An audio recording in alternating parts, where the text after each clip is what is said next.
Hello les petits readers, j'espère que vous allez bien. Aujourd'hui je vous retrouve pour un tag, je crois que c'est le premier sur ma chaîne. C'est pas le choix qui manquait d'ailleurs parce que des tags il y en a énormément. Mais c'est le premier que je vois depuis longtemps qui d'une part était intéressant et d'autre part n'était pas fait et refait et refait et refait. Ce tag c'est celui de Tom et Nathan alias La Voix du Livre et le cahier de lecture de Nathan qui sont youtubeurs et blogueurs depuis 10 ans déjà.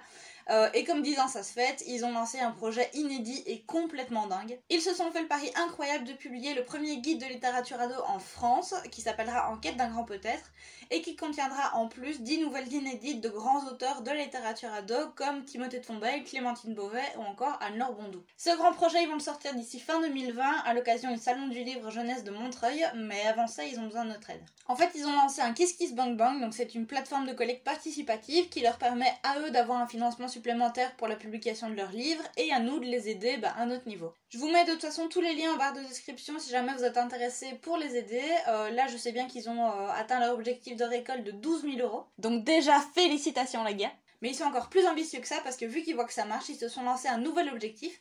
Donc c'est d'atteindre les 150%, c'est-à-dire 18 000 €, pour rajouter une nouvelle de Thomas Cotto aux 10 qui sont déjà prévues. Et puis qui sera lue en audio par Thomas et Nathan eux-mêmes. Personnellement j'ai participé parce que je trouve que ça vaut vraiment le coup. Ça pourrait non seulement être utile à ceux qui s'intéressent à la littérature ado tout simplement, mais aussi être utile aux libraires qui n'ont pas forcément le temps de lire tout ce qui se passe en littérature ado mais qui voudraient bien conseiller quand même dans ce domaine-là.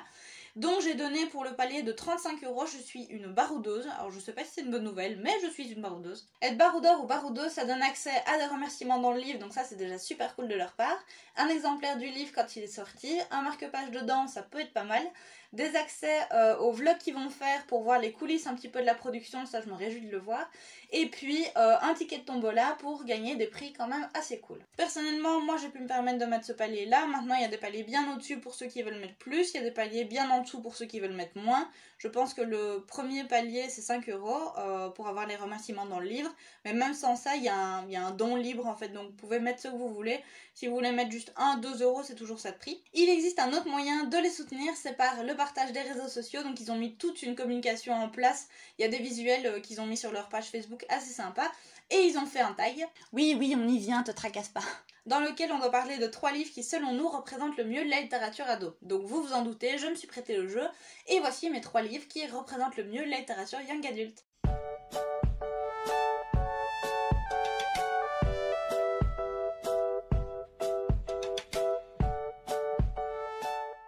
Tu vas voir que dans cette vidéo, je donne mon avis sur la construction de la littérature young adulte. Mais bien évidemment, 1. Je ne connais pas la littérature young adulte aussi bien que Tom et Nathan eux-mêmes.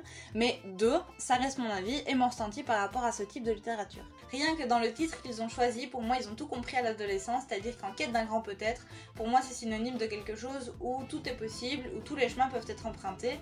Et en soi l'adolescence c'est un peu ça. C'est-à-dire qu'après cette découverte biologiquement parlant, on va dire, on découvre le monde qui est autour de nous et on essaye de se faire la place qu'on veut et qu'on peut occuper dans ce monde-là. Et pour savoir tout ça, il faut tester nos limites, savoir ce qu'on veut faire, savoir ce qu'on peut faire, savoir ce qu'on est incapable de faire, savoir ce qu'on est un petit peu capable de faire avec quelques sacrifices ou au contraire ce qu'on se sent obligé de faire, ce qu'on se sent obligé d'accomplir. Et la littérature young adulte que moi je la lisais, c'était il n'y a pas si longtemps que ça, mais ça commence à dater, se reposait en fait sur 3 limites.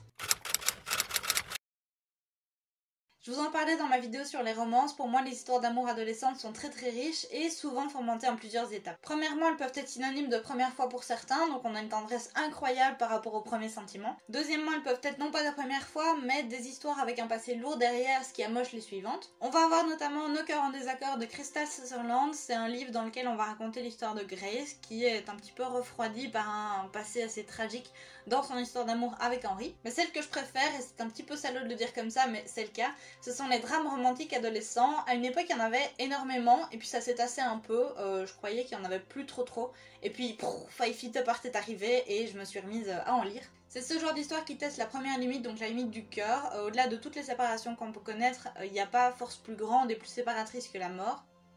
Oui, je sais, c'est pas très joyeux dit comme ça, mais enfin, il y avait tout dans le titre. Hein. Drame romantique, il y avait un indice quand même.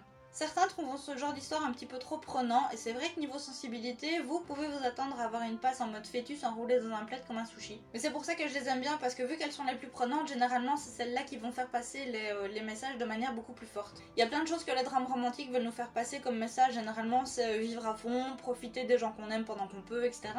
Et je pense qu'on ne peut pas parler du drame romantique young adulte sans parler du premier que j'ai découvert de toute ma vie, c'est Nos étoiles contraires. D'ailleurs, je pense qu'on peut pas parler de young adult sans parler de John Green au moins une fois. Beaucoup de gens connaissent cette histoire grâce au film de 2014, donc c'est Hazel Grace qui a une maladie au poumon dont elle a peu de chances de réchapper, disons-le clairement, qui rencontre Augustus dans un groupe de soutien qui lui est en rémission par rapport à un cancer qu'il a eu et qui lui a coûté une jambe. Ce jeune homme arrive alors avec le message qu'il faut vivre sa vie à fond, qu'il faut marquer le monde le plus possible et qu'il faut tout simplement vivre sa plus belle existence. Je trouve que ce genre de message est encore plus important à l'adolescence parce que c'est une période où on est bourrin d'inconnus, d'incertitudes, on sait pas trop où se placer dans le monde et on a une sensibilité qui nous fait parfois faire de mauvaises choses. Et justement les drames romantiques peuvent avoir cette image de bombe et nous faire prendre conscience tout simplement de la beauté du monde et nous faire bouger le train arrière pour vivre une vie extraordinaire tout simplement. Une autre limite qui est ma foi assez importante à savoir dépasser, c'est la limite de la société. Donc justement à l'adolescence, c'est là qu'on va apprendre comment le monde est formé, on va aussi apprendre à avoir un avis sur ce monde, et quoi de plus beau que la science-fiction pour se créer un esprit critique, bah je vous le demande. À une période, je me souviens qu'on avait beaucoup de dystopies young adultes, même si la dystopie en soi existe depuis bien plus longtemps, et je trouve qu'au-delà de tous les types de science-fiction qui existent, la dystopie est le sous-genre qui a le plus d'impact sur l'adolescence, pour la simple et bonne raison qu'elle nous montre un futur chaotique, presque apocalyptique. Ces histoires nous montrent une société qui a mal tourné parce qu'on n'a pas su la gérer correctement, donc automatiquement ça ouvre des questions chez le spectateur, d'une part pour se demander comment les personnages en sont arrivés là, puis d'autre part ça va mettre une comparaison dans son esprit entre le monde décrit dans la fiction et notre monde à nous tout simplement, et c'est là je pense que la dystopie va permettre à l'adolescent de créer son regard critique tout simplement. La première dont je me souviens, je crois que c'était Hunger Games, puis après il y a eu Le Labyrinthe, il y a eu Darkest Mind, il y en a qui n'ont tout simplement pas été adaptés mais qui sont très bien aussi, notamment les Chroniques lunaires qui mêlent à la perfection dystopie et réécriture de contes. Mais ma dystopie préférée de tous les temps, ça reste Divergente, même si l'histoire est très proche du Labyrinthe quand même, donc c'est un groupe d'individus qui se retrouvent enfermés avec certaines règles par d'autres individus pour expérimenter ces règles-là et voir comment ces règles de vie sont bien ou pas en société. Les individus à l'intérieur se révoltent, se rendent compte qu'ils ne sont pas tout seuls sur la planète et se rendent compte que les individus extérieurs sont pas si bien que ça, enfin on sait pas trop. Alors pourquoi je préfère Divergente au Labyrinthe? Bah tout simplement parce que non seulement elle a toutes les bonnes caractéristiques d'une dystopie, c'est-à-dire qu'elle montre une société qui a foiré et nous ouvre les yeux sur notre monde à nous et ce qu'on pourrait faire pour ne pas que ça dégénère comme ça. Mais elle joue sur une autre limite qui est pour moi super importante pendant l'adolescence, c'est la limite de la personnalité. Parce que quand on est adolescent, on se cherche, on essaie de se différencier des autres par divers exploits dans divers domaines. Et avec le système de faction qu'elle développe, je trouve qu'elle met vraiment bien en lumière le fait qu'on ne peut pas être catégorisé, qu'on ne peut pas avoir qu'une seule casquette. On est plein de choses à la fois, on a des perfections, on a des imperfections, mais on ne peut pas être soit tout noir, soit tout blanc. Et ça, je trouve que c'est super important pendant l'adolescence. Donc lisez Divergente, c'est bien pour le petit citoyen qui est dans votre tête.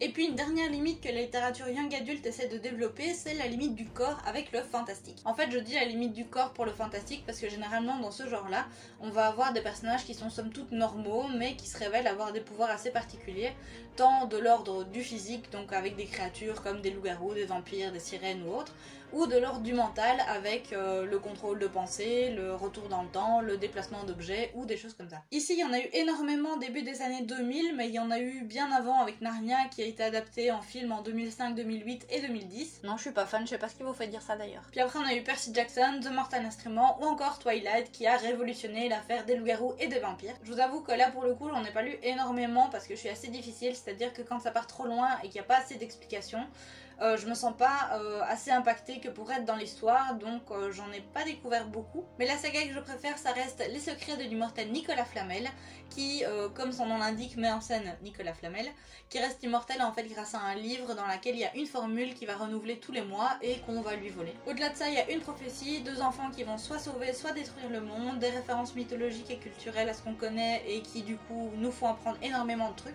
Bref, pour moi c'est juste à découvrir. Si on devait résumer un peu tout ça, pour moi la littérature young adulte c'est surtout une littérature qui joue avec les limites, que ce soit sentimentale, sociétale ou corporelle. Mais c'est aussi une littérature qui nous guide un petit peu dans cette période qui n'est pas toujours facile et qui nous montre qu'on peut être qui on veut pourvu qu'on s'en donne les moyens tout simplement. Dites-moi en commentaire votre vision du young adulte ou n'hésitez pas à reprendre le tag, ça fera encore plus parler du magnifique projet de Tom et Nathan. Si vous avez aimé la vidéo, n'hésitez pas à mettre un petit pouce en l'air et puis vous abonner juste en dessous pour ne pas manquer la suite.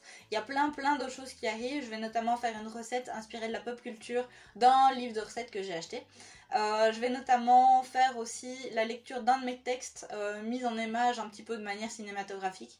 Je redoute un peu, je vous avoue, mais ça pourrait être cool, donc on verra bien. Donc abonnez-vous pour voir tout ça, et puis d'ici la prochaine vidéo, je vous souhaite de magnifiques lectures et un excellent confinement. Prenez soin de vous.